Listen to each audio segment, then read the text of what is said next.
എന്റെ മോൻ വീണ്ടും ഒറ്റയ്ക്കായി. മായാജാലങ്ങളുടെ രാജാവല്ലേ കണ്ണാ നീയ. എന്നിട്ടും അവനെ വിശ്വസിക്കാൻ അവിടെ മനസ്സിലെന്താ നീ തോന്നിപ്പിക്കാത്തത്? വിഘ്നേഷിന്റെ മനസ്സിലെ കലിയടങ്ങാൻ പ്രാർത്ഥിക്കാൻ ഞാനിപ്പോ. എന്റെ ഏട്ടനോടുള്ള സ്നേഹം എന്റെ ആത്മാവിന്റെ ഓരോ പരമാണുവിലും ഉണ്ട്. പക്ഷെ ഇപ്പോ അകലാന വിധി.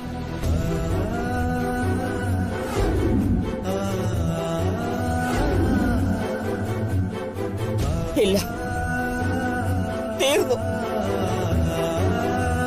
ഇനി നീ ഞാൻ തമ്മിൽ ഒരു ബന്ധവുമില്ല. എനിക്കിനി ജീവൻ പേടിക്കാൻ മതി. ഞാൻ നിന്നെ അന്ധമായി വിശ്വസിച്ചു. എന്നിട്ടും നീ എന്നെ രക്ഷിച്ചില്ലല്ലോ കണ്ണ. ഈ വീടിനെ രക്ഷിച്ചില്ലല്ലോ. നിനക്കിനി ഈ ജീവൻ ഞാൻ കൊടുത്തില്ല. എങ്ങനെ ഇതിനൊരു പരിഹാരം കാണുമെന്ന് അമ്മ തന്നെ എനിക്കൊന്ന് പറഞ്ഞതാ.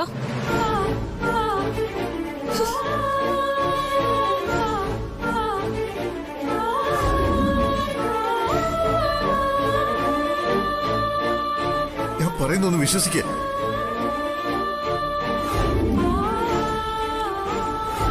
ഞാൻ ഒരിക്കലും നിന്നെ ചതിക്കില്ല.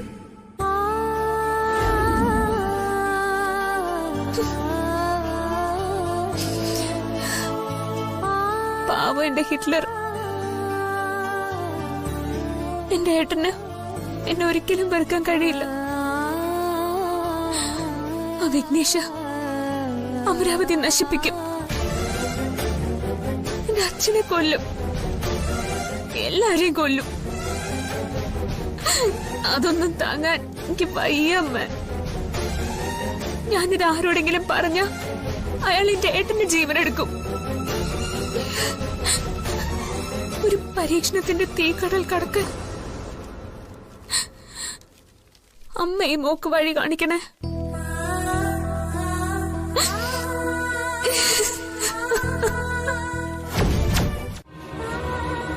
നമ്മുടെ മോളെന്താ നിന്നോട് പറഞ്ഞത്? എന്തിനാ അവളിങ്ങനെ ചെയ്തതെന്ന് നിന്നോട് പറഞ്ഞോ? എന്ത് കാര്യമുണ്ടെങ്കിലും അവൾ നിന്നോടല്ലേ വന്ന് പറയുന്നത്?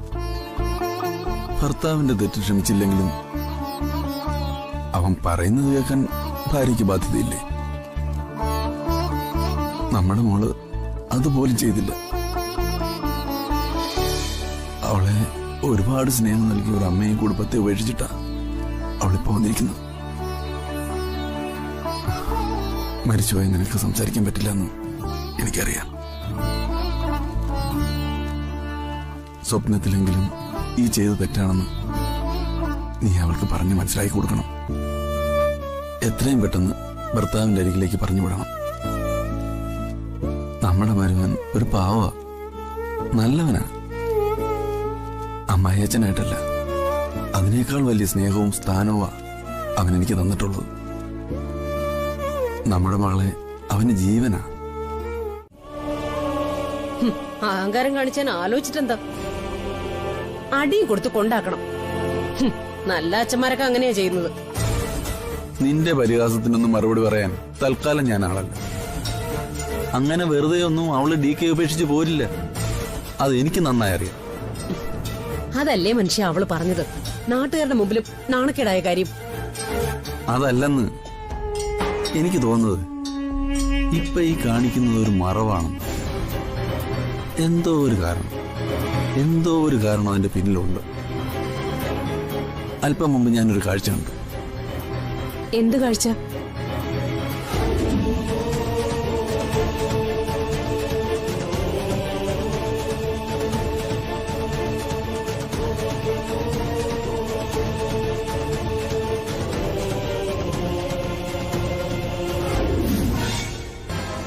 അമ്മയുടെ മുന്നിൽ നിന്ന് കരഞ്ഞിട്ടാ അവള് പുറത്തേക്ക് പോയത്.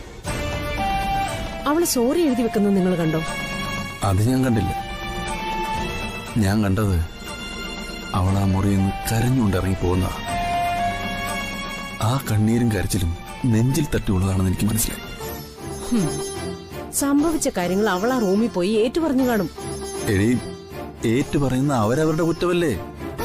നമ്മുടെ മരുമോൻ ചെയ്ത കുറ്റത്തിന് അവൾ എന്തിനാ അവളുടെ അമ്മയുടെ മുമ്പിൽ പോയി സോറി പറയുന്നത്? ഇതൊന്നുമല്ല. നിങ്ങൾ എന്ത് കുന്തമായി ആലോചിച്ച് കൂട്ടുന്നേ? ഒന്ന് തെളിച്ചു പറ മനുഷ്യ.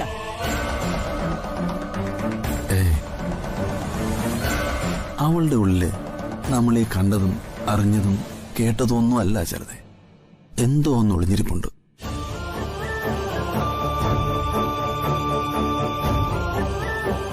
അതിന് കാരണം അവളുടെ ഭാഗത്തുനിന്ന് എന്തോ വീഴ്ച സംഭവിച്ചിട്ടുണ്ടെന്ന് തന്നെയാ. പെണ്ണുങ്ങൾക്ക് അങ്ങനെ ഒരുപാട് ദുഃഖവും സങ്കടവും ഒക്കെ കാണും. പല സ്ത്രീകളും ഭർത്താക്കന്മാരോടൊന്നും പറയുപോലുമില്ല. ഇതിപ്പോ അവള് സ്വയം സങ്കടപ്പെടുന്നുണ്ടെങ്കിൽ അതിനർത്ഥം അവളുടെ ഭാഗത്ത് എന്തോ കുഴപ്പമുണ്ടെന്നാ. അതെന്താണെന്ന് നീ കണ്ടുപിടിക്കണം. ഞാനോ? പിന്നല്ലാതെ. ഇന്ന് അവള് ദേഷ്യത്തിലാണെങ്കിലും നാളെ നേരം വെളുക്കുമ്പോ അതൊക്കെ അങ്ങ് മാറും. അപ്പോ നീ അവളോട് മയത്തിൽ സംസാരിക്കണം. കാര്യം എന്താണെന്ന് അറിയണം.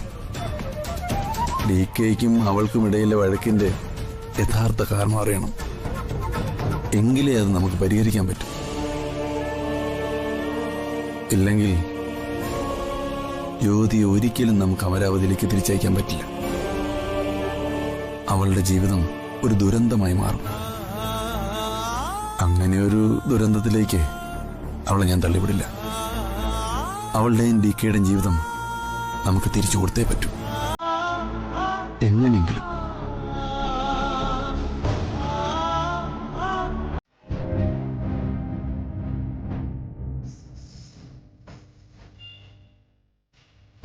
ജ്യോതി,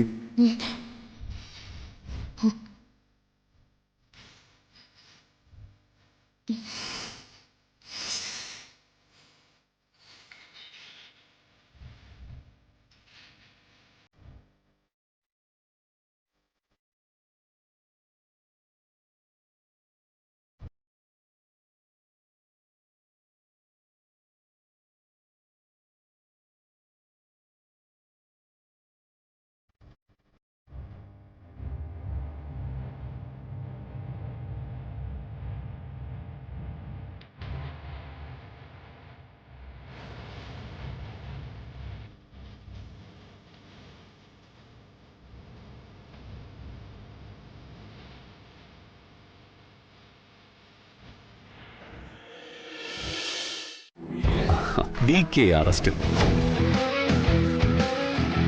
ഞാൻ പറഞ്ഞില്ലേ DK, എല്ലാം നഷ്ടപ്പെട്ട് നീ നിൽക്കുമ്പോ നിന്നെ കാണാൻ ഞാൻ വരുമെന്ന്. നിന്റെ ഭാര്യ നിന്നെ ഉപേക്ഷിച്ച് പോയല്ലേ? ഇതിനു വേണ്ടിയാ ഞാൻ കാത്തിരുന്നത്. ഇനി നീ ഒറ്റയ്ക്ക് ജീവിക്കണം. ഞാൻ അനുഭവിച്ച വേദനകളും അപമാനവും അതിനേക്കാൾ 100 ഇരട്ടി വലുതായി നീ അനുഭവിക്കണം. അതിന്റെ തുടക്കം മാത്രമാ നിന്റെ ഭാര്യ നിന്റെ ലൈഫിൽ നിന്ന് ഇറങ്ങിപ്പോയത്. ഇനി ഓരോന്നോരോന്നായി നിന്റെ ജീവിതത്തിൽ നിന്ന് ഇറങ്ങിപ്പോവും. നീ കണ്ണിലെ കൃഷ്ണമണി പോലെ കാത്തു സൂക്ഷിച്ച ഈ അമരാവതി വീട് പിന്നെ നിനക്കൊരു വേദനിക്കുന്ന ഓർമ്മ മാത്രമായിരിക്കും DK. ഓ, നീ എന്റെ ഭാര്യ ഇറങ്ങിപ്പോയതിന്റെ സന്തോഷം പ്രകടിപ്പിക്കാൻ ഇറങ്ങി തിരിച്ചതല്ലേ? എന്നാ നീ ഒരു കാര്യം മനസ്സിലാക്കിക്കോ. ജ്യോതി അമരാവതിയിൽ നിന്ന് ഇറങ്ങിപ്പോയിട്ടേ ഉള്ളൂ. എന്റെ മനസ്സിൽ നിന്ന് ഒരിടത്തും പോയിട്ടില്ല. ഈ നിമിഷത്തിലും അവൾ എന്റെ ഭാര്യയാണോ? എനിക്കൊരാവശ്യമുണ്ടായാൽ ആ നിമിഷം ജ്യോതി എന്റെ അടുത്തുണ്ടാവുമെന്ന് എനിക്കറിയാം. എവിടുന്നോ ഒരുത്തി ഇറക്കി തൽക്കാലത്തേക്ക് എന്നെ ഒന്ന് നാണം കെടുത്തി. അതുകൊണ്ട് ഞാനങ്ങ് തകർന്നു പോകുന്നു കരുതിയോ? വെറുതെ ഇവരെയും കൊണ്ട് കോമാളി കളിക്കാൻ നിൽക്കരുത്. നിനക്ക് DK ശരിക്കും അറിയില്ല. എനിക്കിഷ്ടപ്പെട്ട DK നിന്റെ ഈ ധൈര്യം. പക്ഷെ കാട്ടാനയ്ക്ക് നേരെ നെഞ്ചി വിരിച്ചു നിൽക്കുന്നത് ബുദ്ധിയില്ലാത്തവന്റെ വിഡ്ഢിത്തമാണ്. അപകടകാരിയായ ഒറ്റയാനെ നല്ല വാരിക്കുഴി ഒരുക്കി വീഴ്ത്താനും എനിക്കറിയാം. മൈസൺ, എന്താ ഇവിടെ? Who's this? മൈ ഗോഡ്, അമ്മ, DKയുടെ അമ്മ. അവളെ തിരിച്ചു കൊണ്ടുപോയി ജനങ്ങൾക്ക് മുന്നിൽ ഞാൻ ജയിച്ചു എന്ന് കാണിച്ചില്ലെങ്കിൽ ഞാൻ തോറ്റുപോകും DK.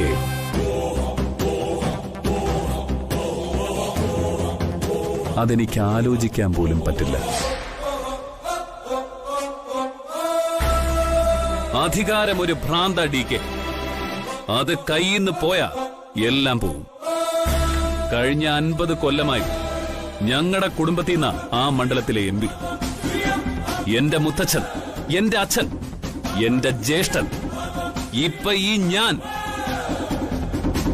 ഞാനിപ്പോ തോൽവിയുടെ വക്കിൽ നാണം കെട്ട് നിൽക്കുക. എനിക്കവളെ തിരിച്ചുകൊണ്ട് ചെന്ന് ജനങ്ങളുടെ മുന്നിൽ ഭാര്യയായി കാണിച്ചേ പറ്റൂ DK. ഇതൊന്നും നടക്കില്ല വിഘ്നേഷ്. ഈ വീടിന്റെ സമാധാനവും സന്തോഷമാണ് നീ ചോദിക്കുന്നത്. ഞങ്ങളുടെ എല്ലാം ജീവിതം വെച്ചാണ് നീ കളിക്കുന്നത്. അത് നടക്കില്ല. അതിനുള്ള കളിയാണ് നീ ഇതുവരെ കർട്ടന് പിന്നിൽ നിന്ന് കളിച്ചതെങ്കിൽ ഇപ്പൊ കളി നേർക്ക് നേരെയാ. എന്റെ ചങ്കില ഞാൻ എന്റെ ഈ കുടുംബത്തെ കാത്തു സൂക്ഷിക്കുന്നത്. ഇതിനെന്തെങ്കിലും ഒരു പോറൽ പറ്റിയാൽ പോലും എനിക്കത് സഹിക്കില്ല. ഇവിടെ നിന്ന് ഇത്രയും പറയാൻ നിന്നെ ഞാൻ അനുവദിച്ചു തന്നെ എന്റെ മാന്യതയായിട്ട് കണ്ടാ മതി. ഇനി നിനക്ക് പോവാം. പറ്റില്ല DK. ഞാൻ വിചാരിച്ചത് നേടാതെ തിരിച്ചു പോകില്ല ഞാൻ. നീ തന്നെ അവളെ എനിക്ക് തിരിച്ചു തന്നേ പറ്റൂ. DK, ജ്യോതി ഇനി ഈ ജന്മത്ത് നിന്റെ കൂടെ വരില്ല. ഇത് ഞാനാ പറയുന്നത്. ഇനി നീ ഒരക്ഷരം പറഞ്ഞ നിന്നെ ഞാൻ തല്ലും. നിന്റെ ഈ ആളുകൾക്ക് മുന്നിൽ നീ നാണം കെടും. ഇനി മേലിൽ ഇതുവഴി വരരുത്. നമ്മൾ തമ്മിലുള്ള കളി ഇവിടെ ഇന്ന് തുടങ്ങുക.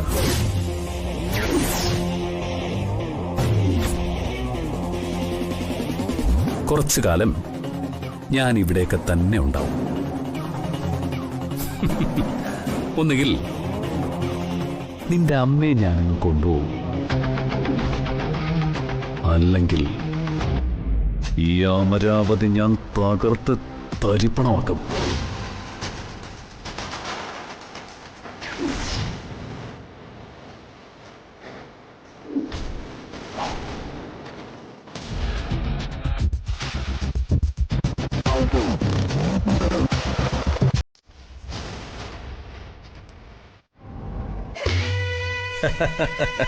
എന്റെ പൊന്ന് MP സാറേ, പ്രതികാരം എന്നൊക്കെ പറഞ്ഞാൽ ദേ ഇതാ. എന്താ ഒരു പ്ലാനിങ്. ഇപ്പം ദേ ജ്യോതി വേറെ, DK വേറെ. അപ്പോ അമരാവതി ഒന്നാടി ഒലഞ്ഞു അല്ലേ സാറേ? എന്നിട്ട് അവനെന്ത് പറഞ്ഞു? അവൻ DK. എടോ മൂർത്തി, ഇത്ര പെട്ടെന്ന് ഞാൻ അവന്റെ മുന്നിൽ ഇറങ്ങി ചെല്ലുമെന്ന് അവൻ സ്വപ്നം പോലും കണ്ടിട്ടുണ്ടാവില്ല. അവന്റെ സീതയെ അവനിൽ നിന്ന് വേർപിരിച്ച രാവണൻ ഞാനാണെന്ന് അവൻ ഇപ്പൊ മനസ്സിലായി കാണും. എടോ, അവര് തമ്മിൽ ഒരിക്കലും പിരിയില്ല എന്ന് താനല്ലോടോ മൂർത്തി പറഞ്ഞത്. എന്നിട്ടിപ്പോ ജ്യോതി ഇപ്പൊ അവന്റെ ജീവിതത്തിലേയില്ല. ഇനി അവരൊന്നിക്കണോ വേണ്ടയോന്ന് ഞാൻ തീരുമാനിക്കും. ഇതങ്ങനെ ഒറ്റയടിക്ക് സംഭവിച്ചതല്ല മൂർത്തി. പിന്നെ ഒരു ബ്രില്യൻ ബ്രെയിൻ ഈ കളിക്ക് പിന്നിലുണ്ട്. അല്ല, അതാരാ അങ്ങനെ ഒരാൾ? ACP Anna Mary. ഞങ്ങളോട് സംസാരിക്കാനും അവൾക്ക് താല്പര്യമില്ലേ? ഞങ്ങൾ വന്നത് ജ്യോതിയോട് ചില കാര്യങ്ങൾ സംസാരിക്കാനാ. ഞങ്ങള് 3 പേരും സ്ഥാനം കൊണ്ട് ജ്യോതിയുടെ മരുമക്കളാ. പക്ഷേ അമരാവതിയിൽ ആദ്യം വലതുകാല് വെച്ച് നിലവിളക്ക് സ്വീകരിച്ച് കയറിയവരാ. ആ വീടിന്റെ അഭിമാനവും നഷ്ടവും വേദനയും എല്ലാം അന്നു മുതൽ ഞങ്ങളുടെയും കൂടിയാ. അവിടെയുള്ളവരുടെ മനസ്സ് ജ്യോതിയേക്കാൾ കൂടുതൽ ഞങ്ങൾക്കറിയാം. അവർക്ക് വേദനിച്ചാൽ ഞങ്ങൾക്കും വേദനിക്കും. അതുകൊണ്ട് മാത്രമാ ഞങ്ങൾ ഇവിടെ വന്നത്. മക്കളെ, ഞങ്ങൾ അവളോട് ആവുന്നെന്ന് പറഞ്ഞു നോക്കി. അവള് കേൾക്കുന്നില്ല. അധിക നേരം കാത്തു നിൽക്കാൻ ഞങ്ങൾക്ക് സമയമില്ല.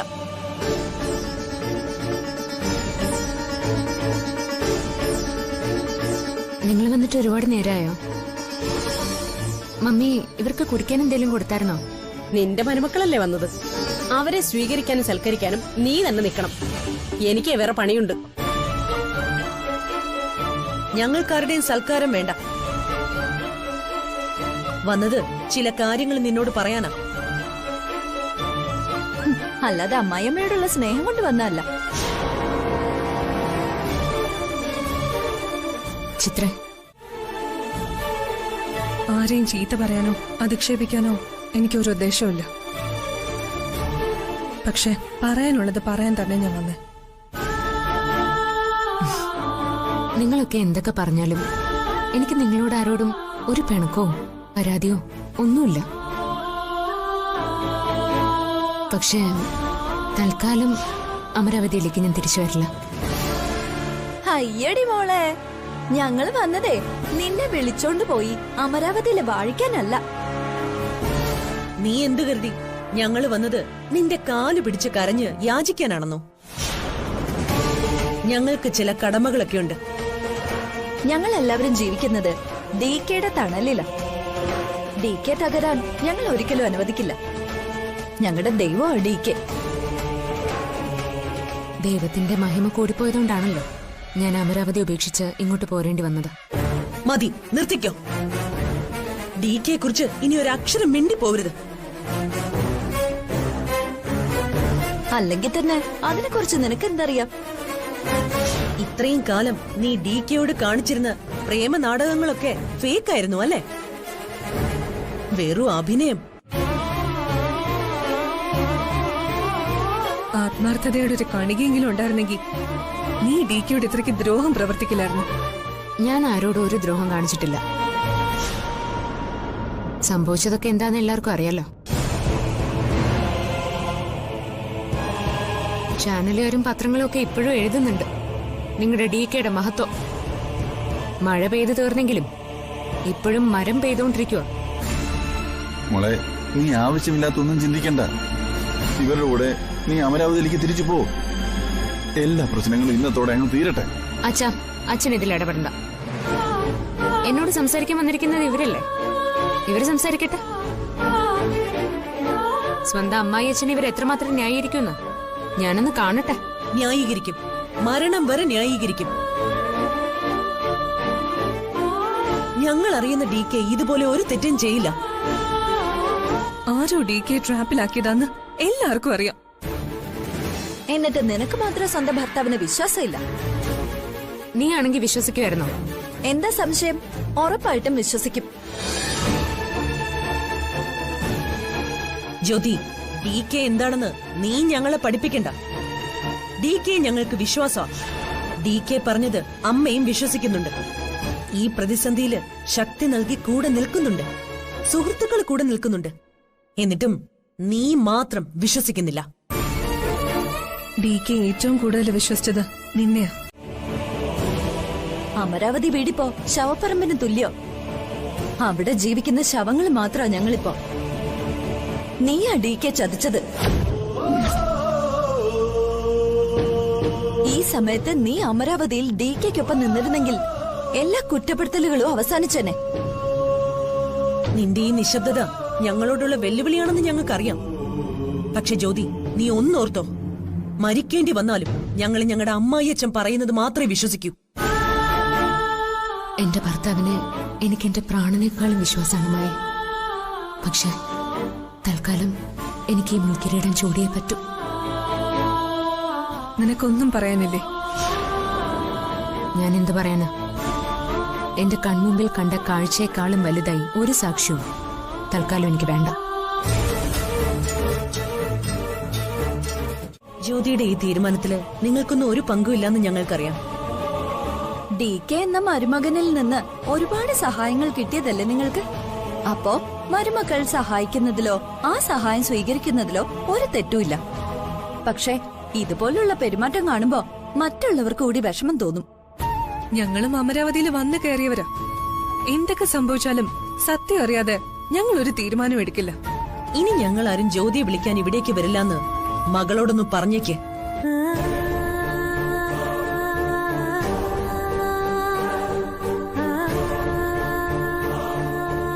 ജ്യോതിയുടെ തീരുമാനം മാറ്റാൻ നിങ്ങളെ കൊണ്ട് പറ്റില്ല എന്നറിയാം. എന്നാലും ഇതുകൂടെ പറഞ്ഞു കൊടുത്തേക്ക്. അമരാവതി ഒരു സത്രമല്ലാന്ന് ഒന്നുകൂടി ഞങ്ങൾ പറയാം. ജ്യോതി കാരണമാണ് അമരാവതി ഇപ്പൊ നാണം കെടുന്നത്. ഈ നാണക്കേടും അടക്കം പറച്ചിലും കുറച്ചു ദിവസം കഴിയുമ്പോ അവസാനിക്കും. ഇപ്പൊ DKക്ക് കുറച്ച് മാനസിക പ്രയാസമുണ്ട്. ചെയ്യാത്ത തെറ്റിന്റെ നാണക്കേട് അനുഭവിക്കേണ്ടി വന്നതിന്റെ വിഷമമുണ്ട്. അതെല്ലാം അവസാനിക്കുന്ന ദിവസം ജ്യോതിയെ തേടി എത്തുന്നത് ചിലപ്പോ ഡിവോഴ്സ് നോട്ടീസ് ആയിരിക്കും. അങ്ങനെ എന്തെങ്കിലും സംഭവിച്ചാ അതിനുത്തരവാദി ജ്യോതി മാത്രമായിരിക്കും.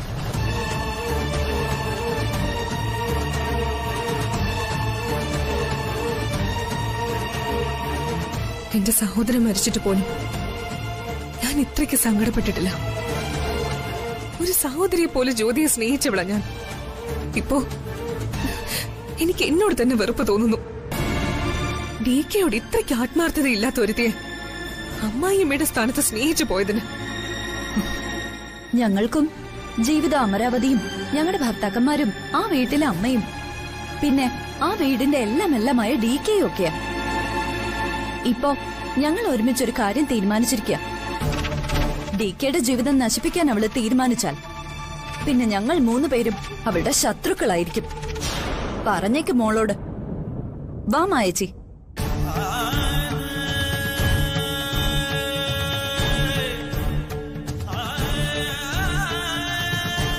കാര്യങ്ങൾ കൈവിട്ടു പോവുകയാണല്ലോ ആശാദ്. ഇനി നമ്മൾ എന്ത് ചെയ്യും? എങ്ങനെ അവളെ ഒന്ന് അനുസരിപ്പിക്കും? എനിക്കൊന്നും അറിയില്ല. ഇനി വരുന്നതൊക്കെ അനുഭവിക്കാം, അത്ര തന്നെ.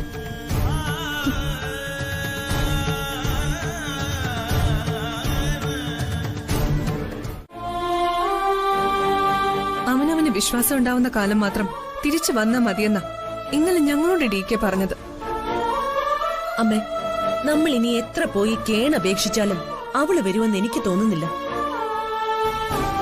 നിങ്ങൾ ആരും പോകണ്ട, ഞാൻ പോകാം. ഞാൻ വിളിച്ചാ അവള് വരും.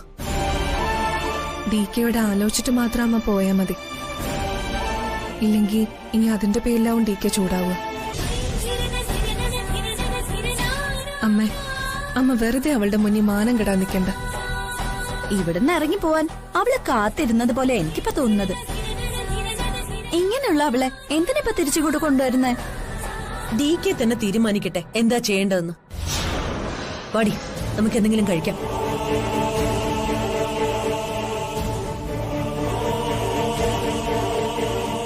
മൈലേറ്റിൽ കണ്ണാ, കുഴപ്പത്തിന്ന് കുഴപ്പത്തിലേക്കാണല്ലോ ഈ വീടിനെ നീ കൊണ്ടെത്തിക്കുന്നത്.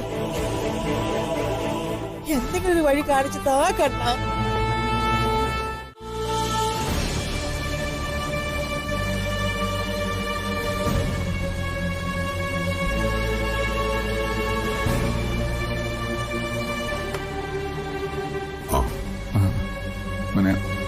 അവളിപ്പോ വരും.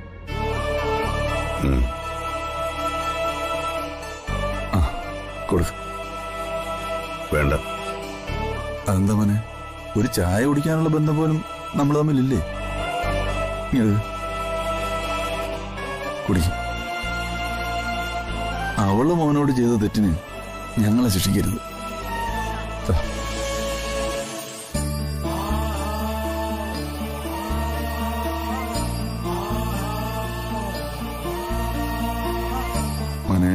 മോനെ ഞങ്ങൾ അവിശ്വസിച്ചിട്ടില്ല.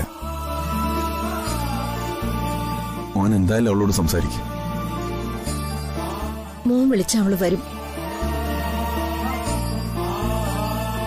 ഇപ്പൊ തന്നെ അവളെ തിരിച്ചു കൊണ്ടുപോയാൽ അത്രയും നല്ലത്.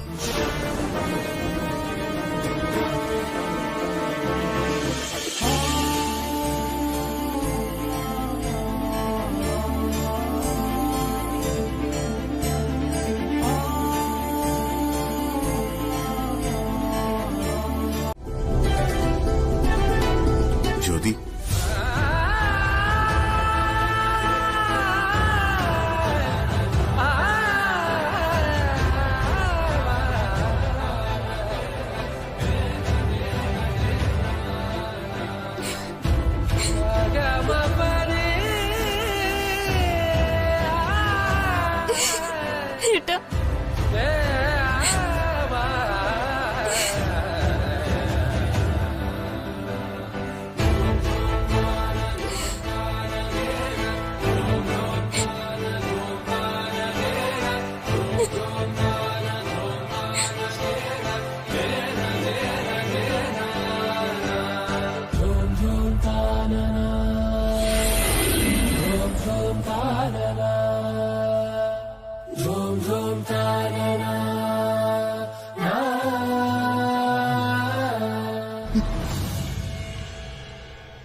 ഏട്ടൻ തിരികെ വിളിച്ച ഞാൻ എന്താ പറയാ? രക്ഷിക്കണേ ദേവി.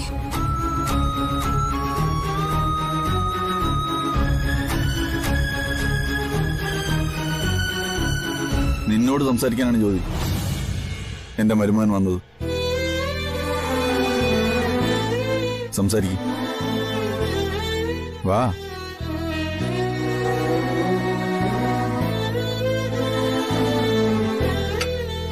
ഞാൻ നിന്നെ തിരിച്ചു വിളിക്കാമെന്നല്ല.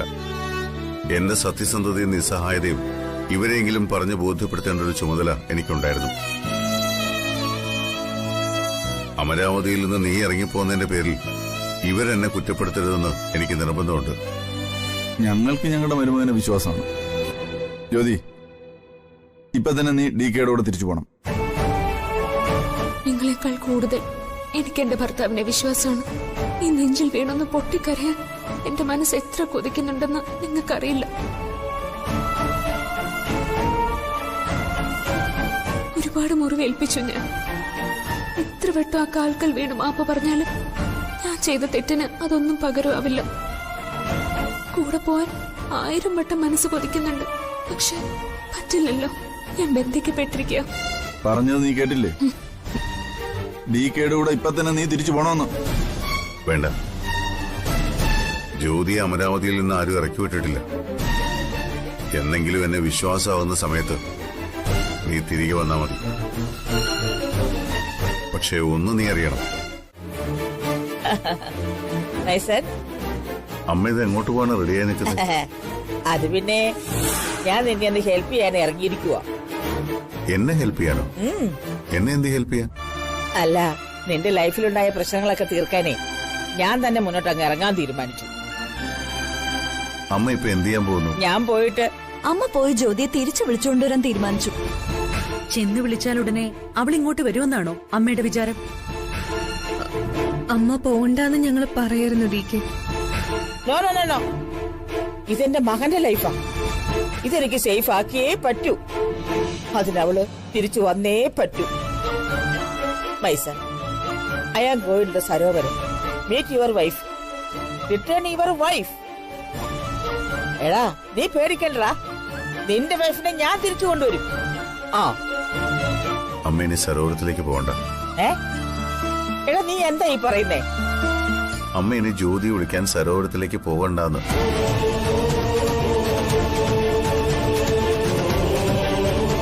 ഞാനിപ്പോ സരോവരത്തിലേക്ക് പോയിട്ടാ വരണം. അവളുടെ അച്ഛനെയും അമ്മയും കണ്ടു,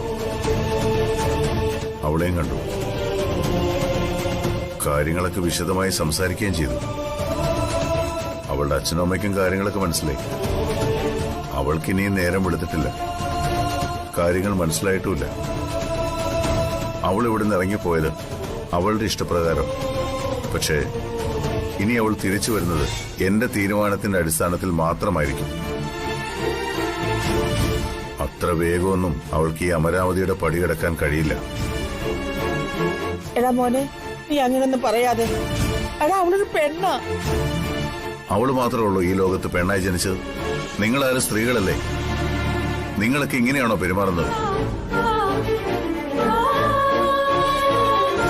എടാ ദേവ, അതുകൊണ്ടല്ലടാ. അവള് നിന്നെ ഒരുപാട് ലവ് ചെയ്യുന്നുണ്ടടാ. ഓ പിന്നെ, ലവ് കൂടിപ്പോയാലും കുഴപ്പം. അത് കൂടിപ്പോയന്റെ ഇപ്പൊ അനുഭവിക്കുന്ന. ആ കണ്ണ, നീ ഇവര് പറയുന്ന ഒന്നും കാര്യാക്കണ്ട. സത്യം ഇതൊന്നും അല്ലടാ. പിന്നെന്താ സത്യം? അമ്മ തന്നെ പറ. എടാ, നിന്നോടവക്ക് തീർത്താ തീരാത്ത ലവ് ഉണ്ടെന്ന് 100% ഈ അമ്മയ്ക്ക് ഉറപ്പാ. പക്ഷെ ആ കേസ് നിന്നെ പോലീസ് പിടിച്ചപ്പോ അവളുടെ മനസ്സിന്റെ നിയന്ത്രണം വിട്ടുപോയതാടാ. നിന്റെ സ്ഥാനത്ത് അവളായിരുന്നെങ്കിൽ നീ സഹിക്കുമായിരുന്നോ? അത്രേ അവളും ചെയ്തിട്ടുള്ളൂ. ഇത് വലിയ ആനക്കാരിയൊന്നും അല്ല. സ്നേഹിക്കുന്നത് മാത്രമല്ല, ക്ഷമിക്കുന്നതും കൂടിയാ ലവ്. അതുകൊണ്ട് എന്റെ മോൻ അങ്ങ് ക്ഷമിക്കുക. അമ്മ പോയിട്ട് അവളെ ഇങ്ങ് വിളിച്ചോണ്ട് വരാം. എടാ, ഞാൻ വിളിച്ചാലേ അവളിങ്ങ് വരൂടാ. വേണ്ട, തൽക്കാലം അമ്മയെന്ന്.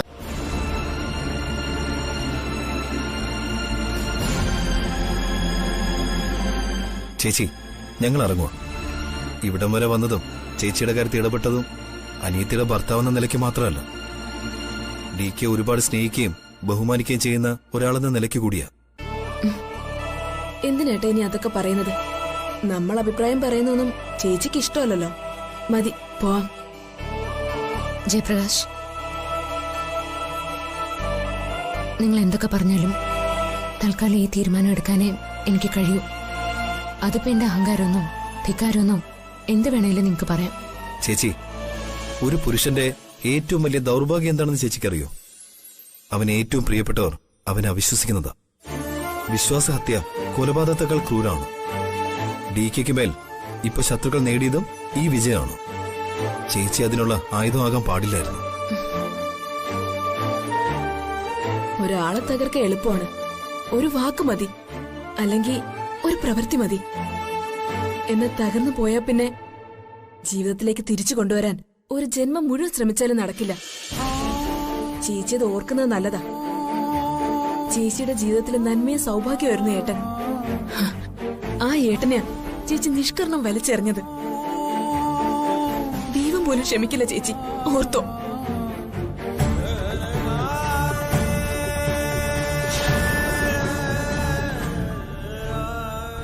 ചേച്ചി നേരത്തെ പറഞ്ഞത് ശരിയാ, എല്ലാം എന്റെ തെറ്റാ. പക്ഷേ അതിന്റെ പേരിൽ ആ പാവ ഏട്ടനെ ശിക്ഷിക്കരുത്. ഇനി ഇത് പറയാൻ ചേച്ചിയുടെ മുന്നിൽ ഞാൻ വരില്ല.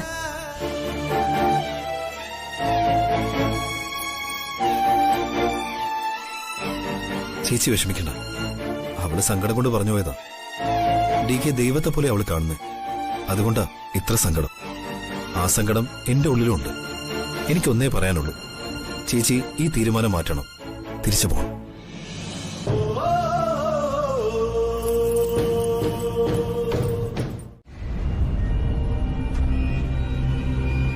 കരുതലോടെ ഞാൻ കാറിനടുത്തേക്ക് പോയി. കാറിൽ അവൻ മാത്രമേ ഉണ്ടായിരുന്നുള്ളൂ. അടുത്ത് ചെന്ന് നോക്കിയപ്പോ അവൻ മയങ്ങാണെന്ന് എനിക്ക് തോന്നി. അതൊക്കെ ഞാൻ ഡോർ തുറന്നകത്ത് കയറി.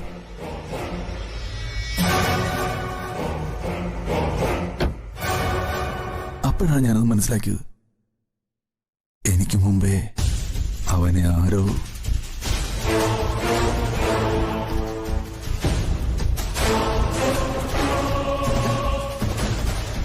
പെട്ടെന്നാണ് ഞാനൊരു വിഷകുപ്പി അവിടെ കണ്ടത്. ചെയ്ത ആരായാലും അവരത് മറന്നാണെന്ന് എനിക്ക് മനസ്സിലായി. ആരായിരുന്നാലും അവര് പിടിക്കപ്പെടുമെന്ന് ഞാൻ കരുതി. അതുകൊണ്ടാ പുറത്തിറങ്ങിയപ്പോ ഞാൻ കുപ്പി വലിച്ചെറിഞ്ഞു കളഞ്ഞത്. താൻ ഈ പറഞ്ഞതൊക്കെ സത്യമാണെന്ന് ഞങ്ങൾ എങ്ങനെ വിശ്വസിക്കും? നിങ്ങൾക്ക് വിശ്വസിക്കാം, വിശ്വസിക്കാതിരിക്കാം. എന്നെ അറസ്റ്റ് ചെയ്ത് ജയിലിലിടാം. പക്ഷെ ഏത് കോടതിയിലും ഞാൻ ഇതേ പറയൂ, അവനെ കൊന്നത് ആരായാലും അതൊരു പുണ്യപ്രവൃത്തി തന്നെ. മാഡം, ഇയാളെ എന്താ ചെയ്യേണ്ടത്? ഇയാൾ പറയുന്നത് മുഴുവനും കളവാണ്. ഹേമലതയെക്കുറിച്ച് ഞാൻ ചില അന്വേഷണങ്ങൾ നടത്തിയിരുന്നു. അവരുടെ യഥാർത്ഥ ഐഡന്റിറ്റി അത് തന്നെയാണെന്ന് ഉറപ്പുണ്ടോ? ഒരു സാധ്യതയില്ല. പക്ഷേ DKക്ക് മുൻപ് വന്ന ചില ഫോൺ കോളുകൾ ആ സ്ത്രീയുടേതാണെന്ന് ഏകദേശം ഉറപ്പായിട്ടുണ്ട്. പക്ഷേ ആ ഫോൺ നമ്പറിന്റെ ഉടമയുടെ പേര് ശിവതകുമാരി എന്ന്. ആ സിം കാർഡ് എടുത്തിട്ടുള്ളത് ബാംഗ്ലൂരിൽ നിന്ന്. ആ നമ്പറിലേക്കുള്ള കോൾ ഡീറ്റെയിൽസിനെ കുറിച്ച് എന്തെങ്കിലും വിവരം കിട്ടിയോ? കിട്ടിയിട്ടുണ്ട്. എന്നിട്ട് ആ നമ്പറിൽ സ്ഥിരമായി കോണ്ടാക്ട് ചെയ്യാറുള്ളത് ആരൊക്കെയാണ്? അതേക്കുറിച്ച് എന്തെങ്കിലും ഡീറ്റെയിൽസ് കിട്ടിയോ? ഞാൻ നേരത്തെ പറഞ്ഞില്ല DK, ACPയുടെ പെരുമാറ്റത്തിൽ എനിക്കെന്തോ ആദ്യം തൊട്ട് ദുരൂഹത തോന്നിയിരുന്നു. അതെനിക്കും തോന്നിയിരുന്നു. മുൻധാരണയോടുകൂടിയാണ് അവർ ഓരോ കാര്യവും ചെയ്തത്. ഒന്നുകിൽ ജ്യോതി, അല്ലെങ്കിൽ ഞാൻ, അതുമല്ലെങ്കിൽ അമരാവതിയിലെയോ സരോവരത്തിലെയോ ആരെയെങ്കിലും ഈ കേസിൽ പ്രതിയാക്കണമെന്ന് അവർക്ക് നിർബന്ധമുണ്ടായിരുന്നു. അതുമാത്രമല്ല, അവിനാശിനെ കല്യാണ സ്ഥലത്ത് കൊണ്ടുവന്നു വിട്ട ഡ്രൈവറും സഹായിയുമായ ജാവേദിനെ കുറിച്ച് ഇവരിതുവരെ ഒരു അന്വേഷണം നടത്തിയിട്ടില്ല. അവൻ അവിടെ പോയി. ഒരു IPS ഓഫീസർ സംസാരിക്കുന്ന മാന്യമായ രീതിയിലല്ല അവർ ഞങ്ങളോട് പെരുമാറിയത്. മനഃപൂർവ്വം അപമാനിക്കുന്ന പോലെയാ സംസാരിച്ചത്. കസ്റ്റഡിയിൽ എന്റെ കുടുംബാംഗങ്ങളെ ഉപദ്രവിക്കാൻ ശ്രമിച്ചു. ജ്യോതി അവർ ഉപദ്രവിച്ചു എന്നാണ് ഞാൻ മനസ്സിലാക്കുന്നത്. ശരിയല്ലേ? ശരിയാണ്, അതും സംഭവിച്ചു. കസ്റ്റഡി വാങ്ങി വീണ്ടും വീണ്ടും ചോദ്യം ചെയ്ത് മാനസികമായും ശാരീരികമായും തകർക്കാനായിരുന്നു പ്ലാൻ. ഇതിനുള്ള പണി ഞാൻ അവൾക്ക് കൊടുക്കും. നോക്കിക്കും. വർഗഗുണം കാണിച്ച് അതിൽ കയറി ഇടപെടാൻ വരരുത്. അവർക്കെതിരെ ഇപ്പോ തന്നെ ഡിപ്പാർട്ട്മെന്റിൽ ഒരു മുറുമുറുപ്പ് തുടങ്ങിയിട്ടുണ്ട്. ഡിക്കെ, ഇനി ഞാൻ പറയാൻ പോകുന്നത് വളരെ പ്രധാനപ്പെട്ട ഒരു കാര്യമാണ്. ACP അന്നാമേരി ജോണിന് MP വിഘ്നേഷുമായും അയാളുടെ ഫാമിലിയുമായും അടുത്ത ബന്ധമുണ്ട് എന്നുള്ള തെളിവുകൾ കിട്ടിയിട്ടുണ്ട്. MP വിഘ്നേഷിന്റെ ആളായിട്ടാണ് ACP വന്നിരിക്കുന്നതെങ്കിൽ തന്റെ ഓഫീസുമായി ബന്ധപ്പെട്ടിട്ടുള്ള എല്ലാ പ്രതിസന്ധികളും ഇവരുടെ പ്ലാനിംഗ് ആയിരിക്കും. അതിനെക്കുറിച്ച് താൻ വിശദമായി ഒന്നുകൂടി അന്വേഷിക്കണം. അത് ഞാൻ ഏറ്റു. എന്തൊക്കെയായാലും ഇപ്പൊ നിങ്ങൾ രണ്ടുപേരും എന്റെ കൂടെ ഉള്ളത് നന്നായി. അല്ലെങ്കിൽ ഞാൻ ആകെ ഒറ്റപ്പെട്ടു പോയേനെ. അതെ, ഞങ്ങൾ വന്നതേ വേറൊരു പ്രധാനപ്പെട്ട കാര്യം കൂടി പറയാനാ. സത്യം പറഞ്ഞ ഞങ്ങൾ ഒരുമിച്ച് വന്നതും അതിനാ. എന്താ കാര്യം? എടോ, നമുക്ക് എല്ലാവർക്കും വലുത് നമ്മുടെ കുടുംബം തന്നെയാ. താൻ പോയി ജ്യോതിയെ തിരിച്ചു വിളിച്ചുകൊണ്ടുവരണം.